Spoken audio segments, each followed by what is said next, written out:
ప్రచారం చేయలేదు. ఎందుకంటే భయం. ఎందుకంటే న్యూమరాలజీ అన్నది భవిష్యం అని చెప్పే అంత సోమత న్యూమరాలజీ లేదండి. మిమ్మల్ని బాగు చేయొచ్చు, అదేం చేయొచ్చు, కానీ చాలా రిస్క్. ఎందుకంటే ఒక వ్యక్తి రాజకీయం భవిష్యత్ రావాలంటే వాళ్ళ ఇంట్లో వాస్తు బాగుండాలి, వాళ్ళ పేరు బాగుండాలి, వాళ్ళకి ఆ ఇయర్ అనుకూలంగా ఉండాలి. అప్పుడే వాళ్ళు గెలుతారండి. మనం తక్కువని వీళ్ళు గెలుతారు, వాళ్ళు ఓడిపోతారని చెప్పడం అన్నది అది ధర్మం కాదు. ఎందుకంటే చాలా కష్టమైన పని. నేను ఇవాళ చూశాను. ఈ 7 days 10 days నేను ప్రచారం చేస్తుంటే జనాలు చూస్తే మాత్రం వాళ్ళకి దండం పెట్టి మొక్కేంత పరిస్థితి వచ్చింది. అందరి పార్టీ వరకు వాళ్ళు పార్టీతో పోటీ చేశారా, వాళ్ళు ఇండిపెండెంట్ గా పోటీ చేశారా, కానీ వాళ్ళని చూస్తే ఒక ఇండియన్ క్రికెట్ మ్యాచ్ ఆడినట్టు అంత గొప్పలు కనబడ్డారండి. 24 hours తిరుగుడే తిరుగుడు, పాపం బాగా కష్టపడ్డారు.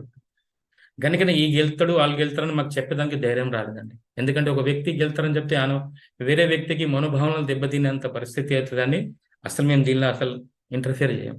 కానీ ఈ